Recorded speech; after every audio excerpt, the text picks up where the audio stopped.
One of the earliest decisions you'll make as a founder is whether to build in public or stay quiet until you have something more finished to show. It may sound like a small thing, but it can shape how your company grows, how you attract early users, and how much exposure you take on, possibly before you're ready for it. Neither approach is wrong. The question is, which one actually fits your situation right now? Building in public means sharing parts of your journey as you go. That could be product decisions, early metrics, lessons learned, and even mistakes. It doesn't have to mean sharing everything. Most founders who take this path still keep certain things private, especially revenue numbers or details of failures. It's less of an all or nothing binary and more of a spectrum, and you decide where you land on it.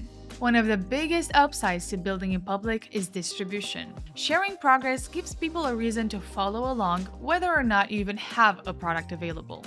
Over time, that audience can turn into early users, partners, or advocates. That kind of organic interest can give your business a head start ahead of launch. There's also a learning benefit. When you publicly articulate what you're building and why, you tend to attract feedback you might not otherwise get, or at least not yet. Some insights will surely be more useful than others.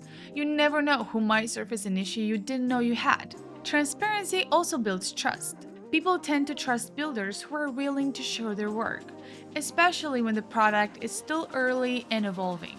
For some founders, having an audience also creates accountability that helps maintain momentum through slow stretches. But there are real downsides too.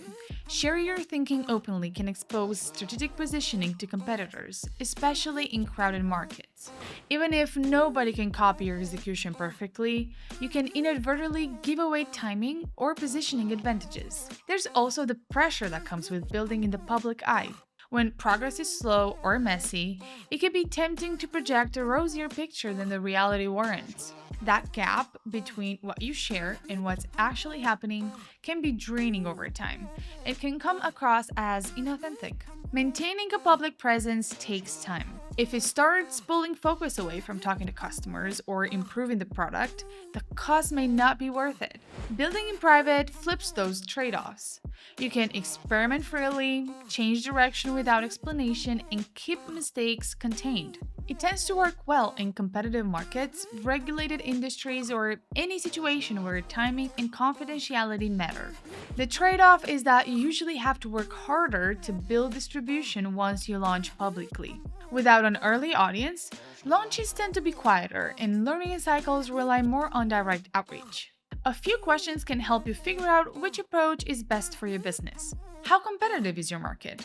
If a lot of similar products are racing towards the same customers, this question probably matters more early on. How mature is your product? If your direction is likely to change significantly, sharing too much early can create confusion or expectations you can't meet. What's your go-to-market motion? Founder-led, community-driven, and product-led approaches tend to pair well with building in public. Sales-led and enterprise motions usually favor building in private, where messaging stays polished while the product matures. And finally, what kind of founder are you?